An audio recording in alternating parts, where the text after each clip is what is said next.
महिला आरक्षण। अगर परिसीमन में सीटों की संख्या बढ़ी तो लोकसभा में महिलाओं की संख्या 200 पार कर जाएगी। नई संसद बनी है, भविष्य में सांसदों की संख्या बढ़ेगी तो उनको पेमेंट कहां से होगी।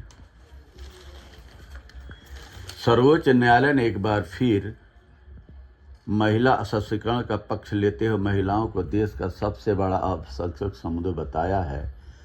तो आश्चर्य नहीं है, गौर करने के बाद कुल आबादी का लगभग 48.4% महिलाएं हैं, पर देश की मुख्य धारा में उनकी हिस्सेदारी बहुत कम है।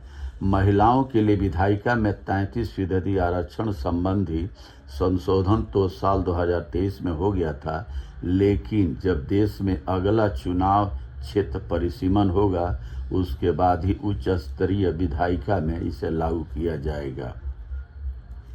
दुखद है कि संसद में महिलाओं का प्रतिशत घट रहा है। सदन में 33% महिला भागीदारी बहुत दूर की बात है। अभी लोकसभा में 75 और राज्यसभा में 42 महिलाएं हैं। सामान्य राजनीतिक समझ रखने वाला कोई भी व्यक्ति समझ सकता है कि मुख्य धारा राजनीति में महिलाओं की भागीदारी स्वयं बढ़ाने के प्रति राजनीतिक दल सजग नहीं है। आदर्श स्थिति तो यह होती कि हर पार्टी स्वयं ही कम से कम 33% सीटों पर महिलाओं को टिकट देती। ऐसे में अलग से महिला आरक्षण के लिए किसी पार्टी को कानूनन पाबंद करने की जरूरत नहीं पड़ती।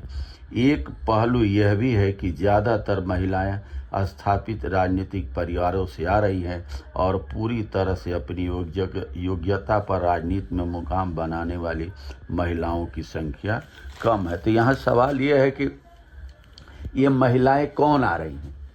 अभी बिहार में चुनाव हुआ, अधिकांश माफियाओं की है कि तो राजनीतिक परिवारों की औरतें आ रही हैं। और कौन से कहें कि किसान, मजदूर, पिछड़ा, दलित, आदिवासी वर्ग किस तरीके की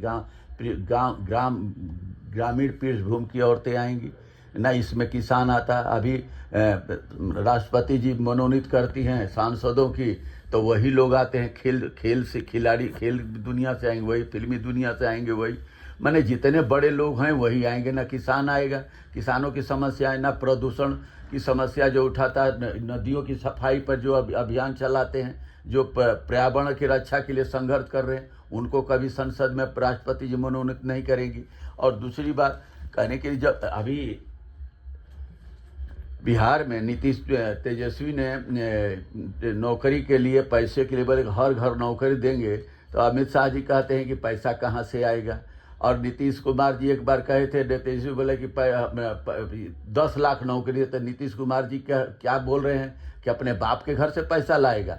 तो सवाल यहाँ ये बन रहा है कि नई संसद बन गई, नए सांसदों की संख्या बढ़ेगी, तो उनकी पेमेंट कहाँ से आएगी, कि वो किसके बाप के घर से आएगी तनख्वाह आखिर। और यहाँ पर एक सांसद चाहे विधायक का चुनाव जब भी हो, अभी चुनाव सीट खाली होते ही 6 महीने के अंदर चुनाव हो जाता है, और देश के अंदर करोड़ों पद खाली हैं, तो वो कब भरे जाएंगे, वो किसके बाप से आएगा। जिस कहने का मतलब यह है कि जिस के बाप से सांसदों की पेंशन आती है, उसी के बाप के घर से आम जनता की जो नौकरियां हैं, करोड़ों पद खाली पड़े हैं, उसी के बाप के घर से उन लोगों की भी पेमेंटें होंगी।